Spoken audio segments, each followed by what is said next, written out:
Welcome to Outreach Programming. Today my guests are Jan Chipman and her husband Chip Chipman. And we're going to be looking at something we've examined earlier. And we're going to be dealing with insight into relationships based on three very interesting principles that we did a half-hour show on with Reese prior to this, Reese Coppage.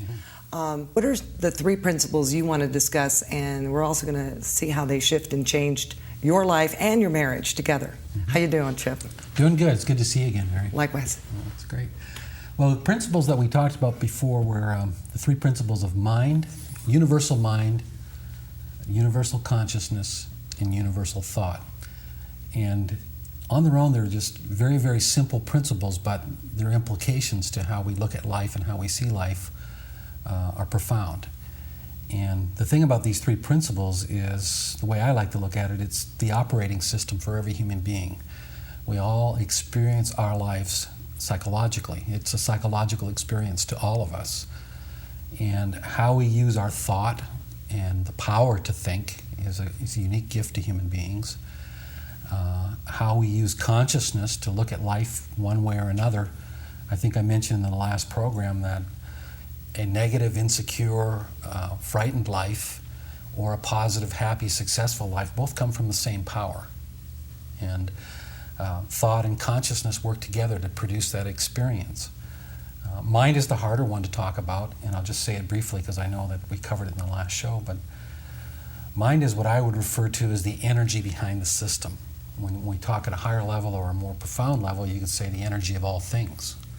But it's for the discussion about psychology or how we function psychologically, it's the energy or the light behind the system. It's what lights it up.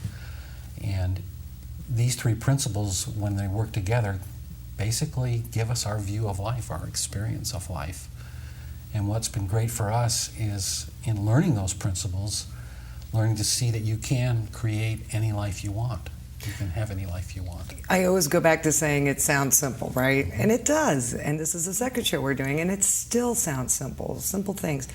Tell me how you were introduced to these three principles and what happened to your life. I'm going to talk to him first. We'll get to you, Jan, in a minute. And what happened? And how did this bleed into your overall life, and especially your relationship with your wife, Jan? Well, let me set it up with a little background first. By the time I was 20, I finally figured out that everybody had crazy lives growing up. I used to think my family was it, with alcohol and all that kind of stuff that everybody, not everybody, but many people experience, many more than I would have thought. So I grew up, I was the oldest of 11 kids, and later on, either in this series or maybe in this program, I'll say some really good things about my dad, because my dad had a profound change in his life for the last 7 years of his life. However, when I was growing up, he was an alcoholic and he was very violent when he drank. And my experience growing up was either trying to avoid that violence myself or feeling this tremendous responsibility to protect my mother and my brothers and sisters because I was the oldest son. And to put it in a nutshell, when I finally left home, it was a tremendously traumatic feeling because I left after a really tough session with my dad. And I left with a profound feeling of guilt and abandoning, or thoughts of abandoning my brothers and sisters and my mother, but psychologically I couldn't take it anymore. Okay? And so I went off into the wild blue yonder as a 17-year-old and lied about my age, got a job, did all that kind of stuff. And eventually was fortunate enough to end up back in Toronto, Ontario, and meet Jan. And when I met Jan, it was a tremendous experience. It was wonderful because, I know this will sound odd, but I don't think I ever really had gotten to know a happy person in my life up until then.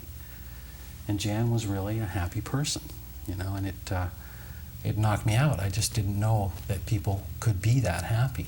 So you met Jan prior to your knowledge of the three principles and having gone through the program and having that enlightenment. Yeah, and we were kind of searchers. It was the 60s and we were interested in Zen, and Jan was, I'll let her tell you more, but she was studying anthropology and was interested in Native American spiritual view of life and so on. So when we first got together, it was really nice, and it was exciting, and it took me about 3 years to get Jan bummed out to my level. Oh, you don't work that fast, huh? I had to work on it, to get her down there. So I'm going to talk to Jan for a second. You meet this young man, I guess you fell in love, you were practicing your spirituality, you were forming this relationship, and he just said something profound that he brought you down. What was that like? Excuse me. Well, actually, I didn't really, wasn't really conscious that he was bringing me down. I know that from the way I look at life, I have to take responsibility that it wasn't just Chip's doing, that the negative reality that we started to get into after we'd been married for a few years was actually my doing as well. That was my personal responsibility. So the way I look at it, when we got together, we were very happy. We had that honeymoon feeling, very much in love, and we still are 35 years later. Congratulations. But thank you. But somewhere along the way, instead of accepting that happiness and just feeling that we deserved that happiness, we started to have doubts, and our thinking started to get in the way of that happiness. You just exposed part of your life and your familial dysfunction.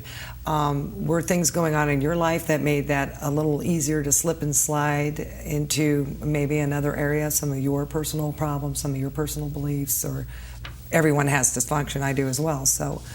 I think what it was is that I was at that point in my life because I was starting to be more curious about the different worldviews of different cultures that I learned about in studying at the university, and also in that time of life, around the 20s, you're just really curious about different realities and how people look at the world.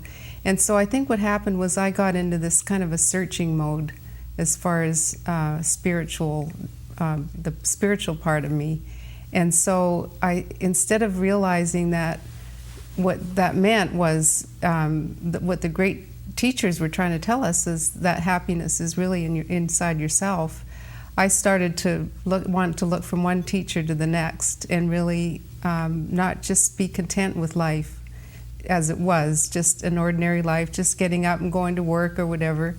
But I got into that idea that there had to be something that I wasn't seeing, because life couldn't be that simple that you could just be happy.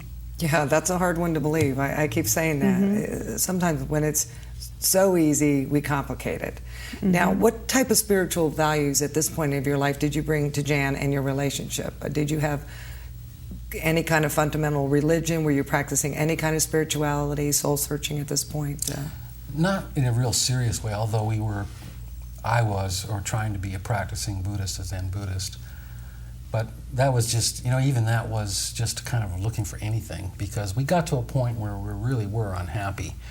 And actually, we couldn't be, after a few years, we couldn't be in a room together without fighting and arguing, and we had a son at that time, and we were starting to see the effects with him. Now, I never was a violent person ever, but I was becoming my dad in many ways, including drinking and being angry and upset with the world, And so while we thought we were looking and studying different religions and so on, even that after a while, we started to let go of it, because we were just so genuinely unhappy and disappointed, So what was the impetus for change? How long were you going along in this unhappy marriage and this soul searching and this lack of foundation as a couple? Probably like maybe 7 years or something like that. Wow, Mm-hmm. that's a long time. Mm-hmm. That was a long time. Yeah. Well, the first couple years we were happy. You were okay. Yeah, we were okay. It Yeah. took a while to get us bummed Sure, out. it usually does. Mm-hmm. What was the impetus for change? What helped you put the brakes on? What made you look at your life? What was the impetus? Well, what happened was we got so unhappy, and I personally got so unhappy by just feeling frustrated with the fact that Chip seemed to be getting more and more in a low mood and feeling down all the time. And for some reason, I thought that I was responsible to bring him out of that unhappy feeling. And so what I would do was, I couldn't just relax and enjoy myself without thinking, well, I can't just be happy if Chip's not feeling happy. And so what I started to do was depend on his mood for my happiness. And so as he got more and more kind of disappointed with life and unhappy in general, I just started to go there too. And so I got to the point where I felt so hopeless that I honestly felt that if in my life, generally, what was happening was I would be happy maybe a few days a year, and the rest of my time I was just unhappy and worrying about things and just analyzing myself and wondering what was wrong with me, that I couldn't just have a nice marriage. And our son had been born by then. He was a young child. And so I felt like I would just sit down and say, somebody just help me, I just want to be happy. And so what happened was, when I got to that point, and I think I was then open to the fact that I wanted something better out of life, and I was admitting to myself that I wasn't really enjoying my life. And so I just happened by circumstance, we were babysitting for some friends, and they were out of town, and so something happened to one of their kids. She cut her finger, and I had to go and bring her to the emergency ward. But in our little town, there was no hospital or emergency ward, so I had to go to the little town where our friends had gone for the weekend. And when I brought their daughter over there, after they took care of her, they brought me to where they were visiting. They were visiting this couple. And when we got there were a few people in this living room visiting this couple. And I walked in with the feeling of, at that point, that I just didn't know what to believe in life, because everything I'd tried had just brought me to a place where I still wasn't finding any happiness. And so there was a gentleman speaking when I went into this room. And I was very shy, and I didn't know any of these people except for my friends who'd brought me there. And so I just kind of sat in a corner, and there may be a dozen people there. And so I thought, well, I'm just going to be open and just relax and hear what this man's talking about. And as I sat there, as he taught, I could hear the essence of all the what the wise teachers that I've been reading over the years, as far as, in studying comparative religion or studying the Native American cultures or the philosophers that I read.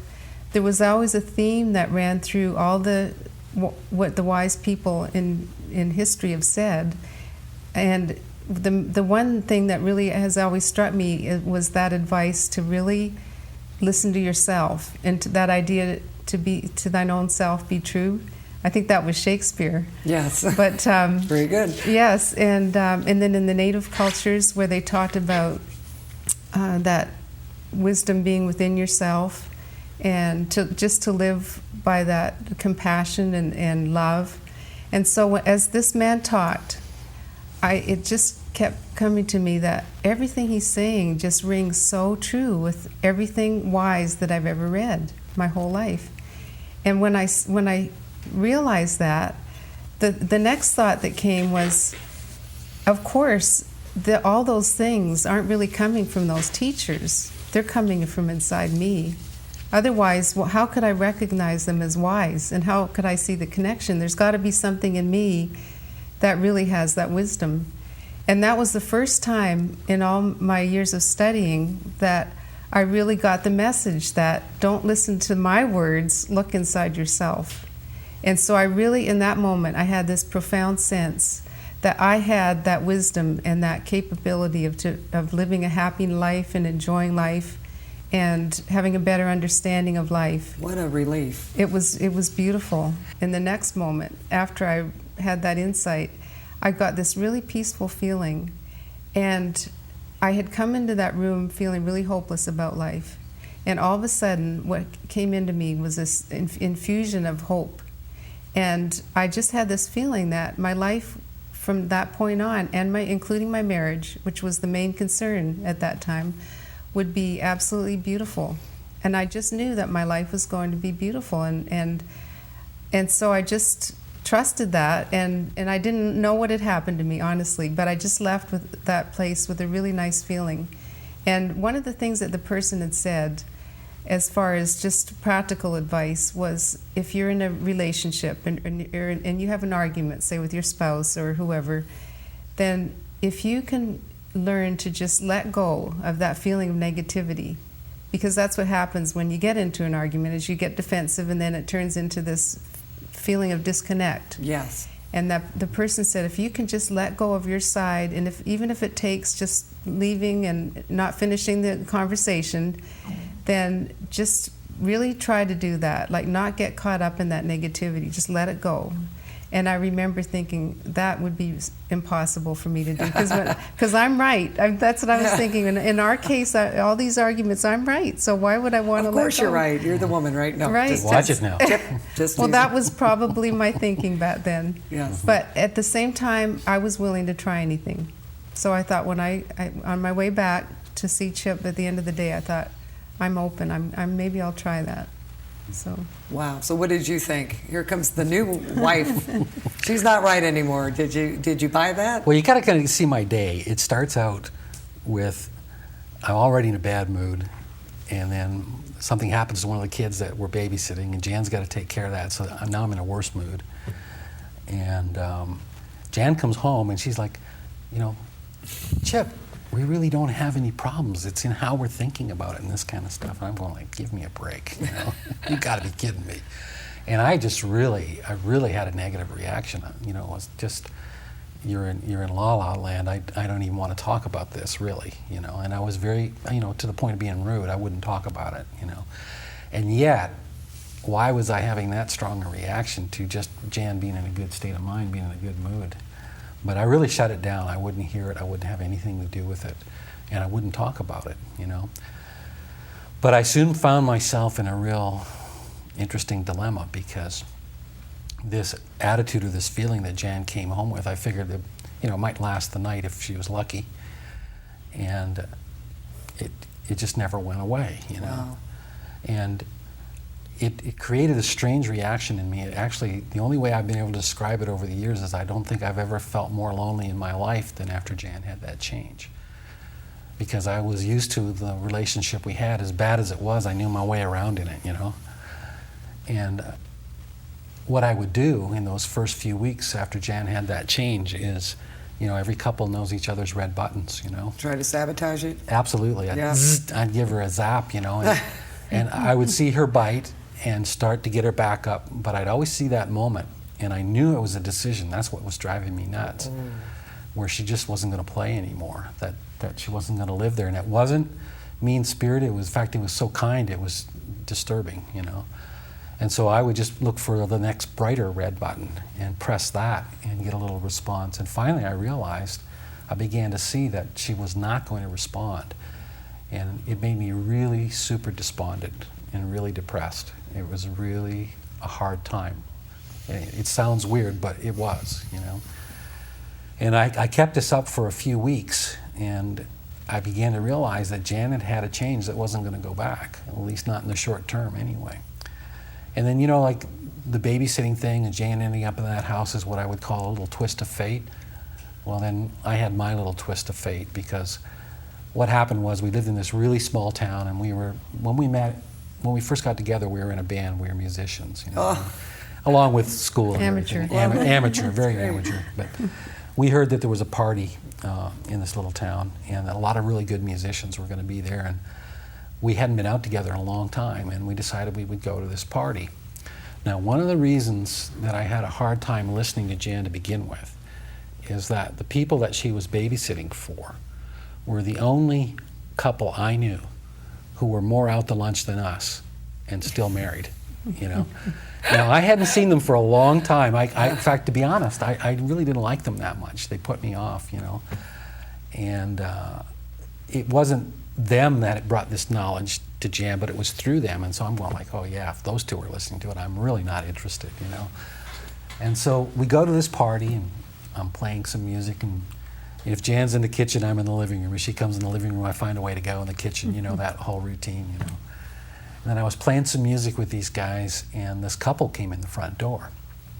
Now, my response to this couple was so out of whack, because they looked really, really good, and they used to look kind of bedraggled and frightened and just really insecure people.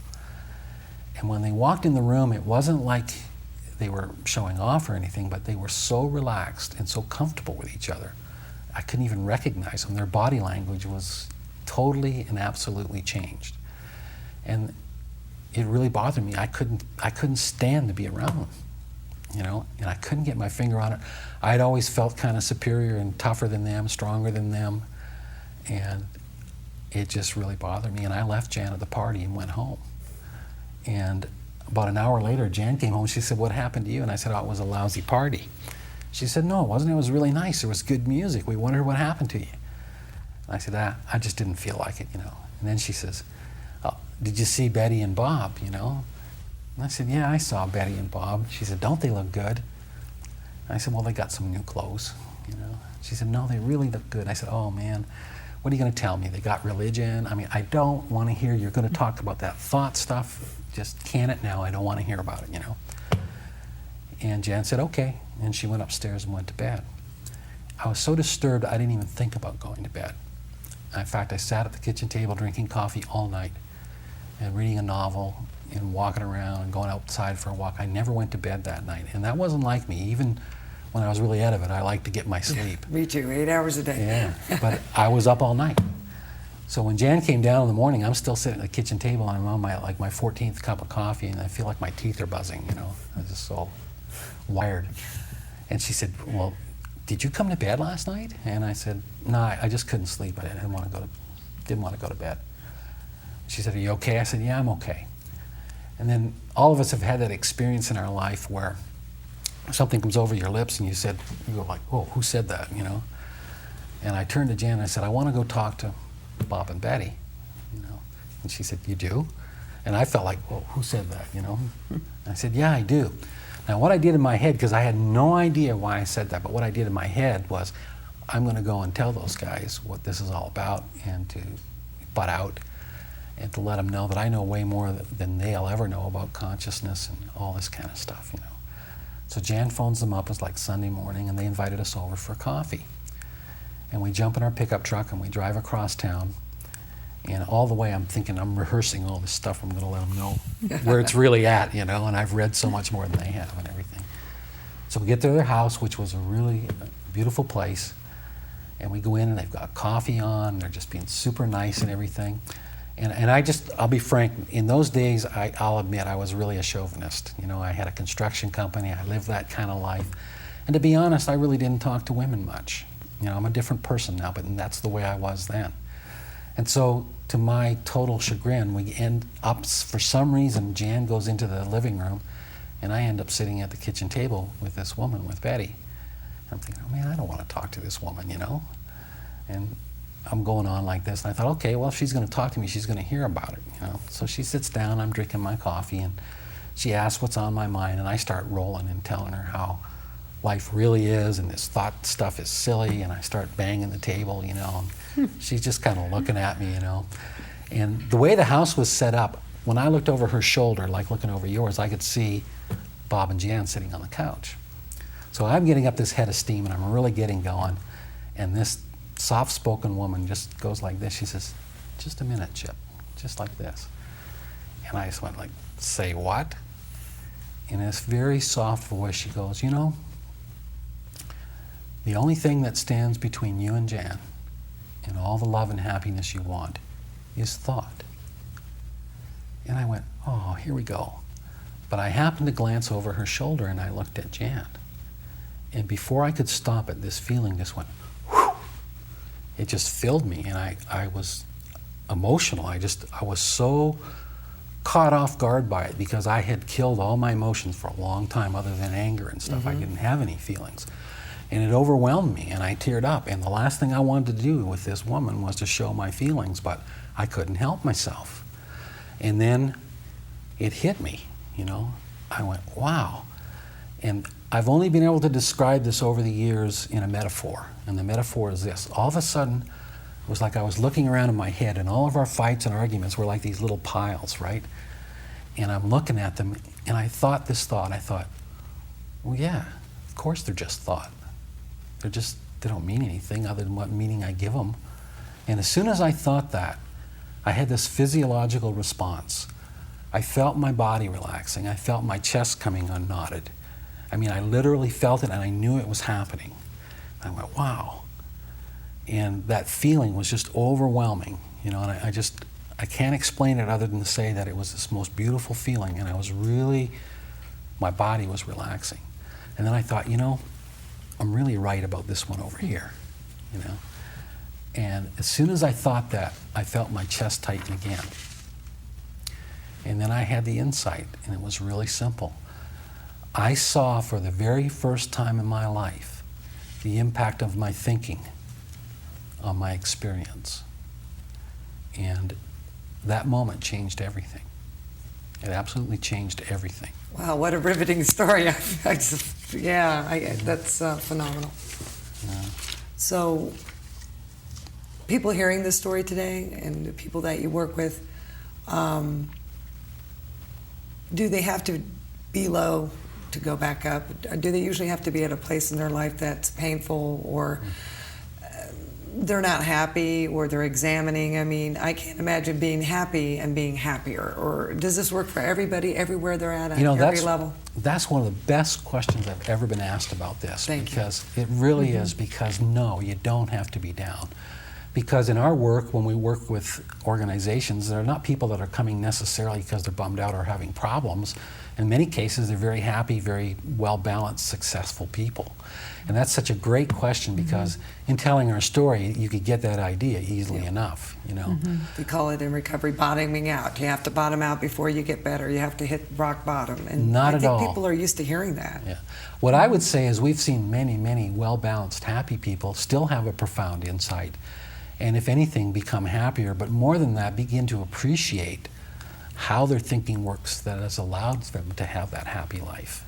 And it's really interesting to watch. When I see some of the successful, happier people we work with, I guess my observation is they simply become more creative, and a little bit more compassionate and forgiving for those who don't see life so clearly. But that's a great question, because the answer is definitely not. You don't have to be down and out. So you get the information. First of all, let's explain how people can get this information. You happened to run across it at a party. You also ran across it through friends. What if somebody listening to the show wants to attend a seminar or go through training, or how does this work if somebody's interested in having these profound thoughts and these new feelings in their life? The simplest way right now, because people usually have a computer sitting around their house somewhere, is to go to the Sydney Bank's website. Correct me on that. SydneyBanks.org, and that's Sydney with a Y, SYDNEY.org. I'll put that graphic up so they'll be reading this. And also, I wanted to make a note of the fact that when we talk about, you know, we became happier, we still have our moments where we go up and down like everyone else. However, there's a gradual shift in our life that I've noticed that, for instance, I sometimes think I couldn't be any happier if I tried. My life is so wonderful. And then a week later, maybe something will happen, and it'll be a challenge for me to get that happiness back. However, it does get nicer, and things happen to us now that we wouldn't have even dreamed of 35 years ago. I mean, or whenever we came across this knowledge. And it's in spite of the fact that we think life has gotten so wonderful and we've reached the epitome of happiness, it's like there's always more happiness to have. How does changing your thinking make you happy? There's a change in your feeling. And this is what I love about what we have been, you know, had the luck or the good fortune to find for ourselves, is that you get that feeling when you stop thinking all those negative and worried thoughts. That feeling is what you start out in life with, and that's what Chip and Reese talked about. And so when you see that fear and that anxiety and that worry, whatever form it takes, that kind of negative thinking, as soon as you recognize it, and you just recognize it and not try and get rid of it and not say, well, I'm going to feel better now. This isn't positive thinking. it's recognizing that it's my thinking that's getting in the way of that natural state of happiness that is my birthright. And so what I find is if I'm just stuck in a bad mood for a day or a few days, just as long as I realize it's not because of Chip, it's not because of whatever influence out there in life, it's my thinking that's painting this picture. And so no matter what the circumstances are, if I get that feeling back, then I'll see the circumstances actually change. So I think we also discussed this last time. If you have a thought, it creates a feeling, and if you have a feeling, you react on it. Is this what we're talking about? Can you expand about how you can change that? I understand you're saying it's not about denying your feelings, it's about recognizing the choice that you make to feel your feelings? Exactly. Is that it? Yeah. It's recognizing that happiness is the default setting.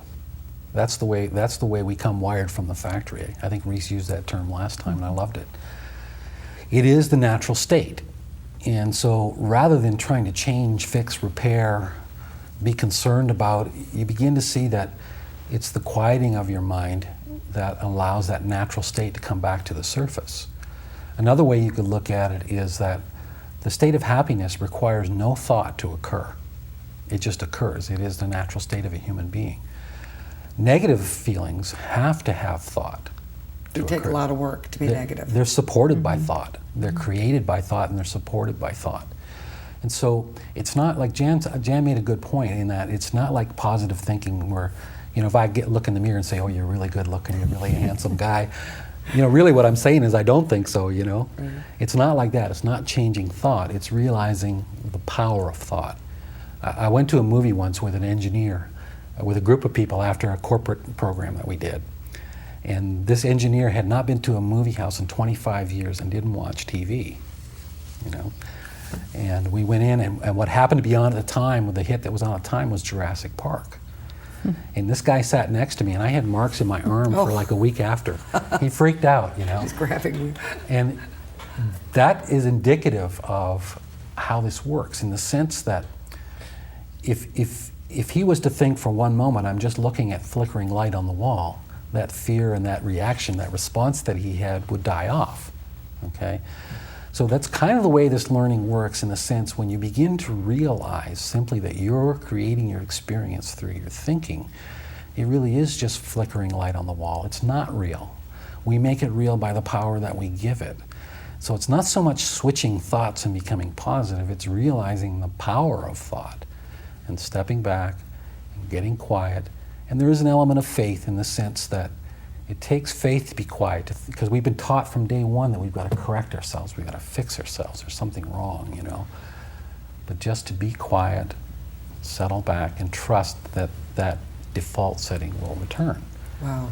That's And profound. The one thing I would like to add, because over the years as we talk about this, we realize there's people out there that are thinking, well, you may be in a serious, dangerous situation in your life. Oh, yeah. There may be, maybe someone's in an abusive situation. We're not saying that you say that's all thought. What we're saying is that if you find that wisdom and that state of mind in yourself that's there, that default setting, then whatever situation you're in life, you'll be able to deal with it better than if you're all insecure and afraid, and that's your weak side, really. Negativity clouds your vision. Exactly. If you're nervous, if you're upset, if you're angry, you don't leave yourself open for options. You don't leave yourself open for perspective. That's, to me, that's obvious. Great way to put it. No, that's Having precise. experienced it all my life. Exactly. You make those choices if you sit with it and you examine it and you pull back enough from it. Is this correct? Yes. We don't have a lot of time, so I hate to cut this short, but I would also like to get into what you're doing nowadays. Tell me about your work together, and how you do work together, and how you promote this new way of thinking, and who you do it for. Okay. Well, it's a mixed bag. We mostly have worked with corporations and trained mostly top corporate teams, leadership teams, with the same information. It's really interesting. I mentioned in the last taping that it really has an impact not just on their relationships, which is critical, and that's usually why we're there to begin with. That's one of the main reasons we go in. But it also, as you can imagine, if you get that quieter state, the creativity jumps up. and people come up with better and stronger ideas for whatever their mission is. So we're in the business of helping people either in not-for-profits or for-profits become tighter teams, enjoy each other more, and become more creative together. But I'll tell you this, life continues to be a learning experience, because for a number of years I did this kind of on my own, and Jan worked at home and helped run the business. But in the last 8 or 9 years, Jan has become a full partner in the consulting. And it's really amazing, because I had to step back from my image and my idea of who Jan was at a certain point. I had to step back, and it was hard because I'd been the head honcho and it was all my decision making, and I got the kudos for working and so on. And then we ended up working in a good-sized corporation with a female CEO. And it was obvious that Jan should work with her and not me as much. And I had to really stand back, and it was really neat. I was so glad to have the understanding that we did, because otherwise I would have been bullheaded and not let that happen. Now, how did that happen?